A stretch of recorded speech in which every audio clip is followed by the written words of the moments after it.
This is the first of two video messages from Genesis in the unit Genesis Gateway to the Bible.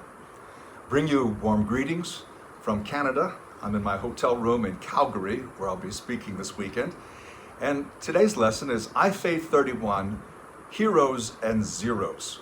Or if you want a subtitle, we could call it Nimrod, the Nephilim, and Noah. Recently, I was in America's capital city, Washington, D.C., with my daughter. And we were in the Portrait Gallery. The National Portrait Gallery has a section on the presidents. And one thing I noticed as I looked at these impressive pictures, and as I looked them up on Wikipedia to make sure I had the right details, noticed that they're all pretty tall. People who get elected to many positions in the world are people who are larger, taller than others. Usually the criterion is outward. It's the appearance, or it's the personality. Now, this is not to say that all tall people lack character, because I think there's some presidents who had great character, just as there are many leaders and athletes who are big or tall with good character, but they don't always go together.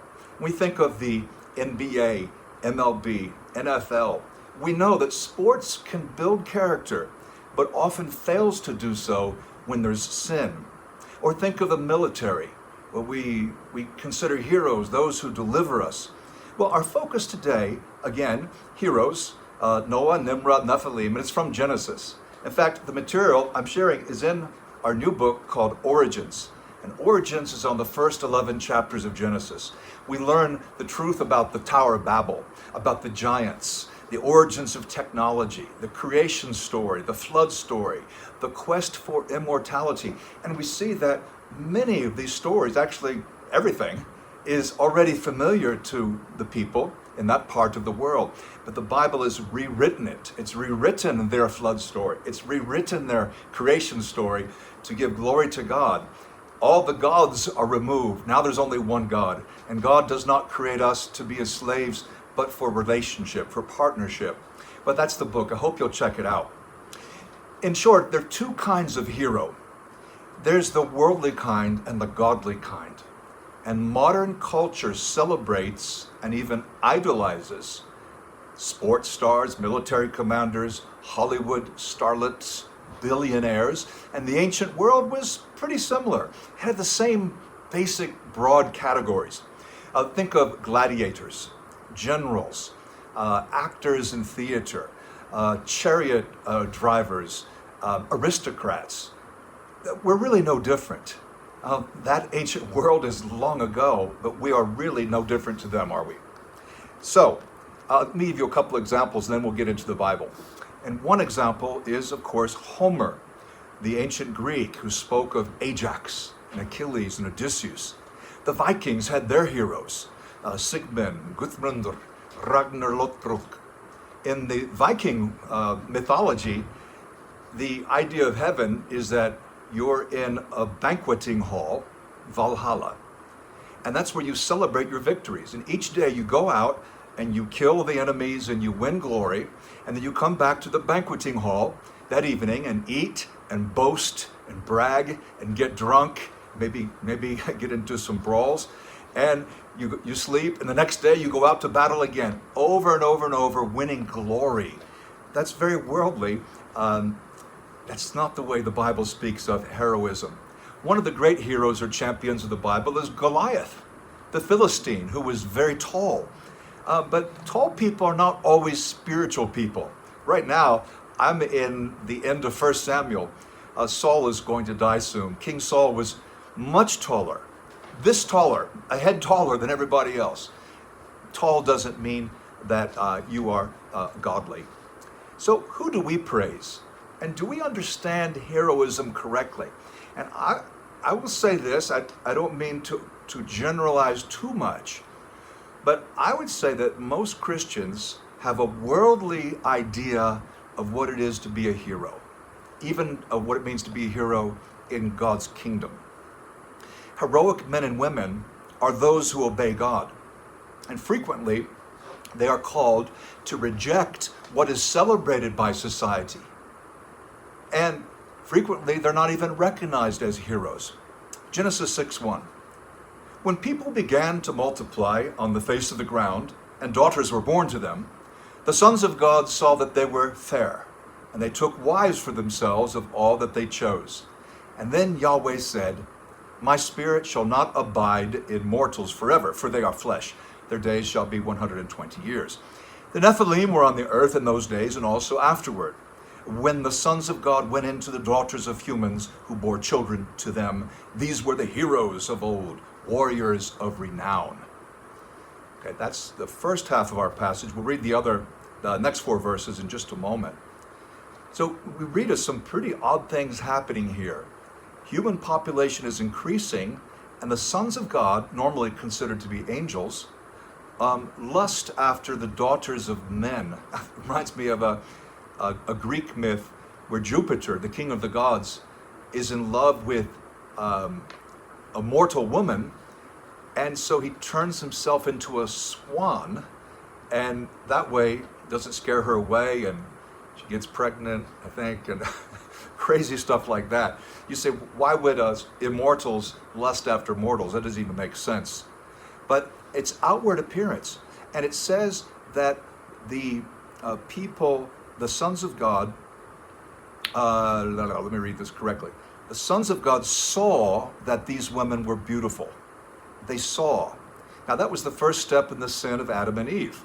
Genesis 3:6. They saw that the fruit was good, right? And Achan in Joshua 7, he's led by his eyes. Even David, 2 Samuel 11, he sees Bathsheba. We know what happens. And when we are led by our eyes, bad things happen. So human beings are being fruitful, they're multiplying, they're obeying that command. But the sons of God, these angels, are crossing a barrier. They're having relations with women, and this is displeasing to God.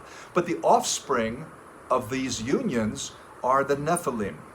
And as we're going to see, Genesis is saying, in effect, well, so what if there was a superior race of giants, great heroes, fallen angels mating with humans? Real heroes are godly, like Noah. Now, in the ancient religions, again, various divinities mate with humans. Hercules would be one of those. He's the son of Zeus by Alcmene. Perseus, who's very popular today in movies, he was the son of Zeus by Danae. The Genesis writer is tapping into a familiar tradition in the ancient world. And the offspring in Genesis 6 are Nephilim. Now, in Hebrew, Nephilim means fallen ones. And they are fallen from grace, for sure. The writer says they were heroes of old, warriors of renown. But the Jews understood them to be giants. And in the Greek Old Testament, which I'm studying right now, it doesn't say Nephilim. It just says gigantes. These are giants. So they may have been well known, honored among men, powerful, impressive, but they're fallen from grace. Now, like Cain, they seek a name of their own. They're warriors of renown. They're warriors of a name. And what does that name mean? That is talking about reputation. Cain named a city after himself. In Babel, Genesis 11, the people seek a name for themselves. In contrast, if we're following Yahweh, we seek His honor and glory. It's His name. And if we want to become truly great, it's the Lord who brings this about, as He did in the life of Abraham. He told Abraham, I will make your name great. So it's not good when we seek our own reputation. Once again, my friends, 2 kinds of heroes, worldly and godly. Verse 5, Yahweh saw the wickedness of humankind was great in the earth, and every inclination of the thoughts of their heart was evil, only evil, continually. Yahweh was sorry He had made humankind on earth. It grieved Him to His heart. So Yahweh said, I will blot out from the earth the human beings I've created, people together with animals, creeping things, birds of the air, for I'm sorry I've made them. But Noah found favor in the sight of Yahweh. And that's where we end our study of the scripture. So there are all these worldly examples of people in early Genesis. It starts out well, it gets corrupt, and by when you get into chapter 4, chapter 6, it's getting pretty bad. There's an epidemic of sin and selfishness. And mankind is past the tipping point. Yahweh is grieved. He's saddened. And so He'll start over, And who will be the one he'll use to relaunch the human race? It's Noah. He's the man who's not corrupted himself. He's a true hero. By virtue of walking with God, he obeys God, and he fears God more than he fears the judgment of his fellows. This is quite amazing because Noah actually says nothing. We never even hear him talking until after the flood, when he has a very small part. He doesn't vanquish foes. He doesn't, he doesn't have some incredible athletic records. He's not, we don't even know what he looks like, but we know that he obeys God. So he has that kind of stature. Now, I mentioned Nimrod. Very little to say about Nimrod. We're leaving the Nephilim for a moment. The ancient world, again, glorified those who lived large as warriors, hunters, and rulers. And in Genesis 10, we read, this is all we read about Nimrod. He was a mighty hunter before Yahweh. Therefore, it is said, like Nimrod, a mighty hunter before Yahweh. Whatever that means, whoever he was, that's all we have left. In Hebrew, it may mean he shall rebel. We shall rebel. He was no pushover. No one told him what to do. So different from Noah. Noah's not a hero like them. He's not lucky, super strong, super intelligent. He doesn't rally the troops, slay the foe. But the narrative of Genesis shows us how he is truly heroic. And in contrast to the issue of the godly, ungodly marriages in Genesis 6, Noah and his sons all just have one wife, a human wife. So by the same token, we see a godly hero may be a zero in the world's eyes. Fortunately, God doesn't require us to be tall, strong, photogenic, or powerful. See, the pagan world exalted worldly people. The Bible inverts this. It turns it around. The ancient myths speak of angels and gods mating and producing giants of exceptional skill and strength. And Genesis says, so what? Because God defines greatness differently than we do. A humble heart and obedient spirit are of true worth in God's sight. Greatness is not physical. David was the great one, not Goliath. And Jesus repeatedly encourages us not to seek human approval or glory. Many verses in John, for example, say that. So, getting in line with God's will may confuse others. They may make fun of us, yet standing up for the truth, regardless of how outnumbered we are, how outclassed we are, that makes us heroes in the sight of the one, the only one, in fact, whose opinion counts. Heroism is obedience. It's not showy. Now, this has applications for leadership, for politics, for sports, for character. Leadership selection should not be based on personality or looks. A leader after God's heart is not loud, pushy. He's not a bully, not weak in character. And when will we learn? Don't put people in leadership who lack character, hoping it will develop. It should be there first. And this should challenge us in our own hero worship. Do we idolize people? Are we overawed by those who are strong in academics or acting or athletics or any other area when they're not living for God? And has anyone, after all, been more impressive than Jesus Christ? More impressive of our adoration? He's the true hero.